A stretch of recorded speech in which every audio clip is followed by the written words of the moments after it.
আসসালামু আলাইকুম। আশা করছি যে যার অবস্থান থেকে সুস্থ ভালো আছেন। আলহামদুলিল্লাহ আমরাও বেশ ভালো আছি। দাবানলের মতো ভাইরাল হওয়া স্বপ্নের এই কম্বো অফারটা পিক করতে আমার বেশ কিছুটা সময় লেগেছে।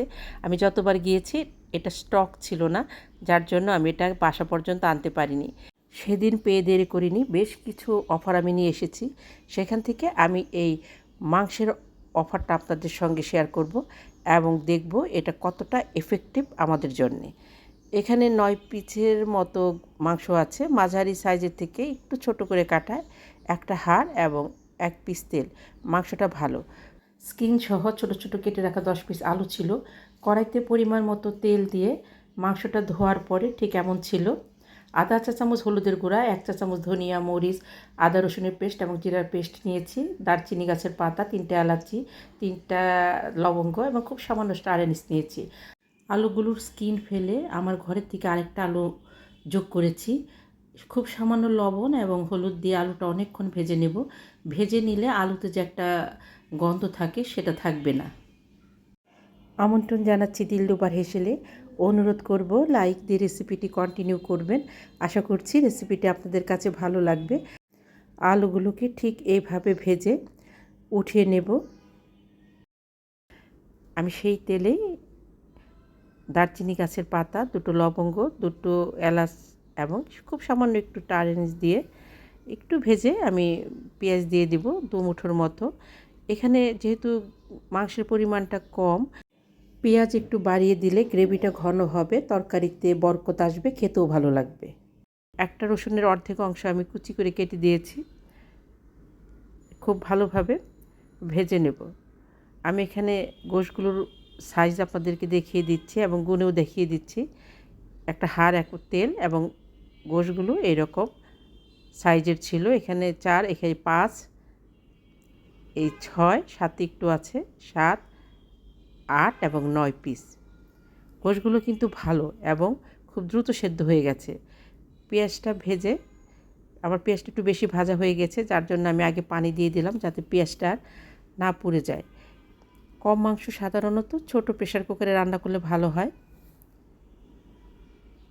এখানে মশলার পরিমাণটা আমি একটু বেশি দিয়েছি, কারণ এখানে আলুটা বেশি দিয়েছি আর যেহেতু মাংসটা কম, ঝোলটা একটু ঘন ঘন হলে খেতে ভালো লাগবে। মশলা পরিমাণ বেশি দিলে একটু ভালো করে কষিয়ে নিতে হবে যাতে মশলার গন্ধটা না থাকে। আমি খুব ভালোভাবে কষিয়ে নেব। আমি এক হাতে ক্যামেরা করছি, যার জন্য আমার একটু একটু কাঁপছে, প্লিজ বিষয়টা ইগনোর করবেন। আমি মশলার পাত্রটা ধুয়ে একটু পানি দিয়ে মশলাটাকে খুব ভালোভাবে কষিয়ে নেব। আমার যে সকল বন্ধুরা দিলরুবার হেসেলকে সাবস্ক্রাইব করে পাশে আছেন তাদেরকে অসংখ্য ধন্যবাদ। আর যে সকল বন্ধুরা আমার রেসিপিগুলো দেখছেন এখনও সাবস্ক্রাইব করেননি, প্লিজ দেখতে দেখতে সাবস্ক্রাইব করে দিবেন।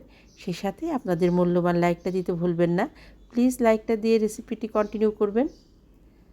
আমি এখানে খুব সামান্য পানি দিয়েছি মাংসটা দেওয়ার পরে, যেহেতু মাংস পরিমাণটা কম, মাংস থেকে খুব একটা পানি বের হবে না, কাজেই খুব সামান্য পানি দিয়ে লো টু মিডিয়াম হিটে আমি মাংসটাকে কষিয়ে নেব।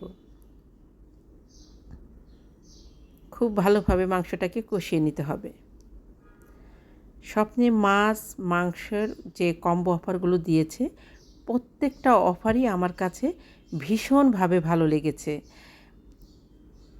এখানে আমি উষ্ণ গরম পানি দিয়ে দিলাম। অনেকেই আছেন ১ কেজি গোশ কিনতে পারেন না এবং বড় একটা রুই মাছ কিনতে পারেন না। স্বপ্নের এই বিভিন্ন কম্বো অফারগুলো তাদের জন্য অনেক উপকারে আসবে।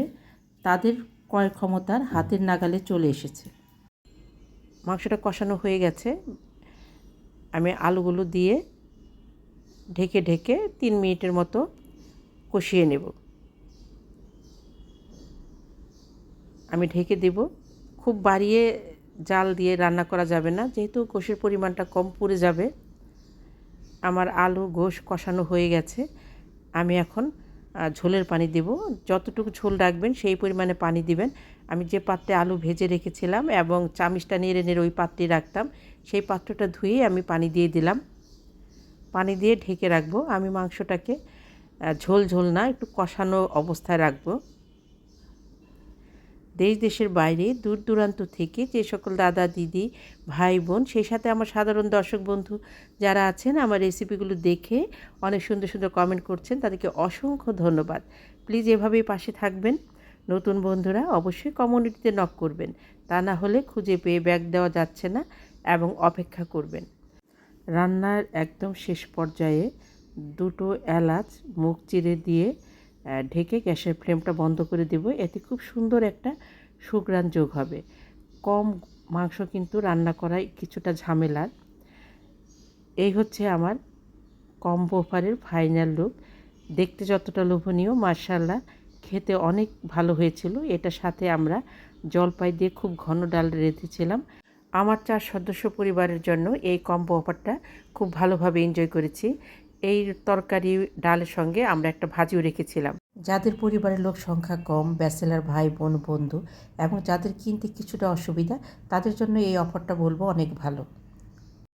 লাভ ক্ষতির হিসাবকে বাইরে রেখে সময় উপযোগী এই মহৎ উদ্যোগ নেওয়ার জন্যে স্বপ্ন সুপার মলের কর্তৃপক্ষকে দিলরুবার হেসেল থেকে আন্তরিকভাবে ধন্যবাদ। এটা একান্তই আমার ব্যক্তিগত অভিমত। অন্যান্য অফারগুলোও আমার কাছে ভালো লেগেছে, সেগুলিও আমি শেয়ার করব। নিজে ভালো থাকবেন, অন্যকে ভালো রাখবেন। আপনাদের সুস্বাস্থ্য কামনা করে বিদায় নেব। আল্লাহ হাফেজ।